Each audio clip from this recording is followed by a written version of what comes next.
পাসপোর্টে থাকছে না পুলিশ ভেরিফিকেশন। একটি যুগান্তকারী সিদ্ধান্ত। যদি এটি বাস্তবায়িত হয়, সম্ভবত সেই দিকেই যাচ্ছে।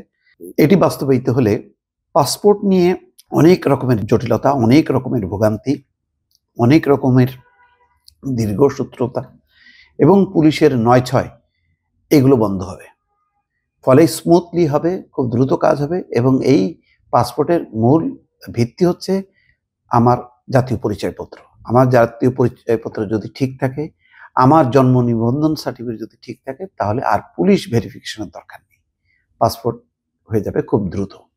এবং বিশ্বের সব জায়গায় সম্ভবত এইভাবেই পাসপোর্টটা হয়। এবং যার জন্য এই পাসপোর্টটা কোনো আহামরি জিনিস না। কিন্তু আমাদের যারা প্রবাসে থাকেন যে বাংলাদেশিরা, তারা জানেন পাসপোর্ট নবায়নের ক্ষেত্রে, পাসপোর্ট ইস্যু করার ক্ষেত্রে, নতুন পাসপোর্ট করার ক্ষেত্রে কত রকমের জটিলতা, ভোগান্তি পোহাতে হয়, দালাল ধরতে হয়, একে ম্যানেজ করতে হয়, ওকে ম্যানেজ করতে হয়, টাকা দিতে হয়, তারপরও ভোগান্তির শেষ হয় না। যাক, খবর হচ্ছে এই পাসপোর্ট ইস্যু ও নবায়নের ক্ষেত্রে এখন থেকে পুলিশ ভেরিফিকেশন বাধ্যতামূলক নয়। মঙ্গলবার এই তথ্য জানা যায় স্বরাষ্ট্র মন্ত্রণালয়ের এক সূত্রে।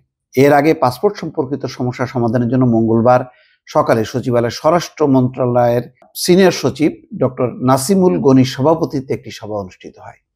পাসপোর্টের ক্ষেত্রে জাতীয় পরিচয়পত্র ও জন্ম নিবন্ধন পাসপোর্ট ইস্যুর মূল ভিত্তি ধরা হয়। এই দুটি সঠিক থাকলে পাসপোর্ট দেওয়ার ক্ষেত্রে কোনো বাধা থাকার নয়।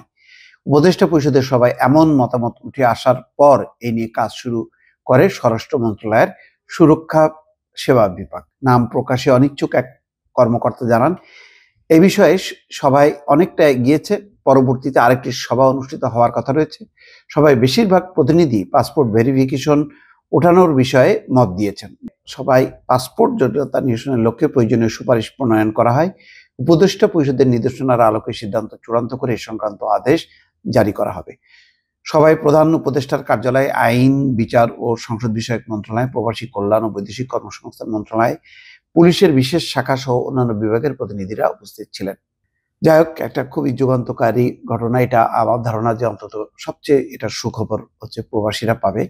প্রত্যেকটা প্রবাসী প্রতিনিয়ত যে পরিমাণ তারা পাসপোর্ট নিয়ে হয়রানির সম্মুখীন হয়, এবং প্রতিনিয়ত আমি ব্যক্তিগতভাবে বলি যে আমার কাছে জানতে চান, ভাই পাসপোর্টের এটা সমস্যা, ওইটা সমস্যা। ভাই আমি তো এই সংশ্লিষ্ট ডিপার্টমেন্টের না, আমি তো কিছু জানি না। কিন্তু না ভাই, আপনি একটু সহযোগিতা করেন। বিদেশেও যখন যাই তখনও কিন্তু প্রবাসীরা এই পাসপোর্ট নবায়ন, পাসপোর্ট ইস্যু, এই সমস্ত নানান রকমের জটিলতার কথা বলা হয় আল্লাহ। এবং এসব কারণে বহু মানুষ শুধু ভুক্তভোগী হয় না, চাকরি হারায়, পাসপোর্ট হারিয়ে, অর্থাৎ তার বৈধ পাসপোর্ট না থাকার কারণে এইসব জটিলতায় সে জেলও খাটে। তো এই বিষয়টা যদি খুব যুগান্তকারী একটা পদক্ষেপ নেওয়া যায়, এটা প্রবাসীদের জন্য, সামগ্রিকভাবে সাধারণ মানুষের জন্য অত্যন্ত একটা উপকারী কাজ হবে। দর্শক ভালো থাকবেন, আল্লাহ হাফেজ।